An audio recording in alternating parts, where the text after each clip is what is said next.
अस्सलाम वालेकुम ख़वातीन व हज़रात। प्रोग्राम 5 मिनट पाशा के साथ आपका मोहम्मद जावेद पाशा हाज़िर है।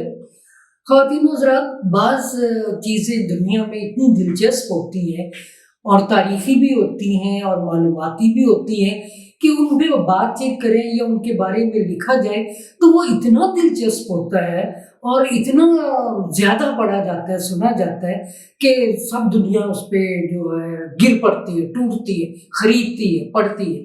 मिसाल के तौर पर बरे-सगीर में 1947 आज़ादी से पहले मुख्तलिफ जगहों पे जहाँ अगर मतलब पूरे बरे-सगीर में अंग्रेज़ों की हुकूमत थी, तो साथ-साथ महाराजे, रियासतों के राजे और महाराजे भी काफ़ी हद तक जो है वो अपने इलाके में, अपने इलाके के मामले में आज़ाद होते थे। वहाँ के मालिक कह लें, सरबराह कह लें, अपने रियासत के वाली कह लें, कुछ निज़ाम कहलाते थे, कुछ बादशाह कहलाते थे, कुछ वज़ीर कहलाते थे। तो ये सिलसिला भी एक था और बरे-सगीर में 550 रियासतें थीं जिनके बड़े महाराजे थे, जिसमें बीकानेर भी थी, जिसमें भावलपुर भी और जिसमें बहुत बड़ी-बड़ी रियासतें, दक्कन की रियासत भी थी।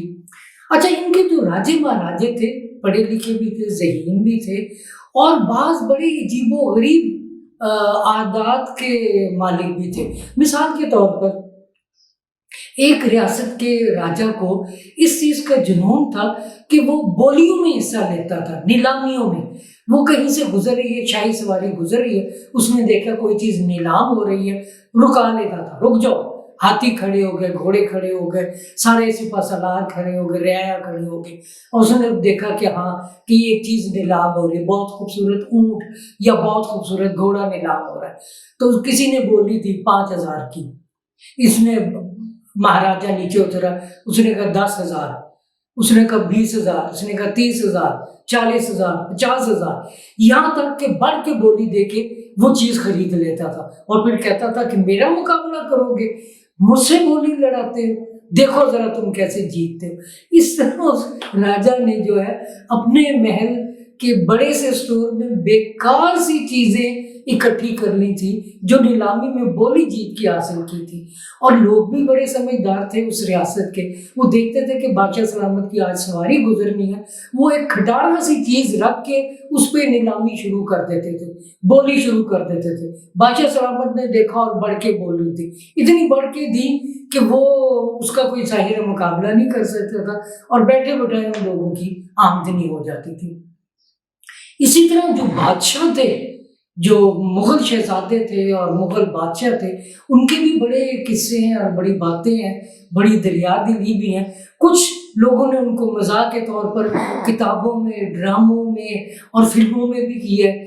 रेडियो में मेरा एक खाका चल रहा था, तो वो रिकॉर्ड हो रहा था, तो मैंने कहा चलो मैं आज जाके देखूँ कि ऐसी रिकॉर्डिंग चल रही है।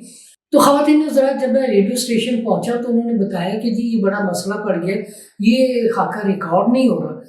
तो मैंने कहा जी क्या हुआ? वो कहते जी बस जब हम ये रिकॉर्ड करते हैं और एक जब इसके क्लाइमेक्स पे आते हैं तो हमारा अपना हासा निकल जाता है, साडा अपना हासा निकल जाता है, हम हंस पड़ते हैं, हमारा कहका निकल जाता है, हम क्या करें?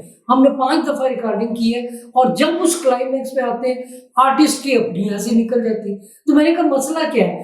फिर उन्होंने मुझे ये बताया कि जी आपने ये जो खाका रिकॉर्ड किया हुआ है असगर आज़म का, मुग़ल आज़म वाला, इसका जो है इसके बारे में बात कर रहे हैं। वो असल में खाका ये था कि बादशाह का दरबार लगा हुआ है और ईद के चांद का ऐलान हो गया, रियाया खुशहाल है, पूरा दरबार लगा है। जिस तरह यहाँ हमारे पार्लियामेंट का मुश्तरका इजलास होता है ना, जिसमें शोर शराबे भी होते हैं, इसी तरह, लेकिन वहाँ बादशाह के सामने तो कोई बोल भी नहीं सकता। तो वो लगी हुई है महफिल, इतने में वो देखते हैं कि एक शख्स को हथकड़ी लगाई है, उसको घसीटते हुए ला रहे हैं और वो चिल्ला रहा है। बादशाह सलामत ने पूछा इससे क्या हुआ? उसने कहा हुजूर ये मुजरिम है, इसको हमने आज मार देना है, इसका सर कलम करना है। तो पूछता कि भाई क्या हुआ? वो कहता है, मुजरिम कहता है बादशाह सलामत ईद का चांद निकल आया, खुशी का दिन है, मुझे माफ़ी दीजिए। वो कहते हैं इसका जुर्म क्या है? तो उसे बताया जाता है, वज़ीर उसे बताता है कि बादशाह सलामत, इसने एक शख्स जिसको फांसी दी जानी थी, ये जेल का जो है वार्डन है, इसके हाथ से वो फांसी का मुजरिम निकल के भाग गया। تو اب وہ پریشان ہو گئے کہ یہ تو بہت بڑی بات ہے. بادشاہ نے کہا کہ ہاں اس کو تو یقیناً پھانسی ہونی چاہیے. تو ان کا بادشاہ سلامت مجھے ذرا موقع دیں اور جان کی امان پائیں تو میں عرض کروں. انہوں نے کہا ہاں بتاؤ جان کی امان دی. اس نے کہا حضور یہ آپ کے حکم کی وجہ سے ہوا. اس نے کہا وہ کیسے، میرے کس حکم کی وجہ سے ہوا؟ آپ نے کہا حضور آپ نے خود فرمایا کہ جس شخص کو پھانسی دی جانی ہے اسے اس کی آخری خواہش پوچھی جائے اور اسے پورا کیا جائے. انہوں نے کہا ہاں پھر؟ اس نے کہا جی میں نے اپنے اس پھانسی جسے دی جانی تھی مجھے تم سے پوچھا تمہاری آخری خواہش کیا ہے؟ اس نے کہا جی میری آخری خواہش ہے کہ میرے ساتھ لکن میٹی کھیلی جائے، چھپن چھپائی. تو حضور آپ کا فرمان تھا، اس کے تحت میں نے اس سے راضی ہو گیا. اور اس نے کہا تم آنکھوں پہ پٹی باندھو میں چھپوں گا.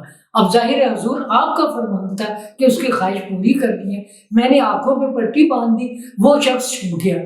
اور حضور آج 3 دن ہو گئے ہیں اس کا کچھ پتہ نہیں چل رہا وہ کہاں چھپا ہے. تو خواتین و حضرات ایسے واقعات بھی ہوتے ہیں. خوش رہیں، خوش رکھیں، خوش کریں.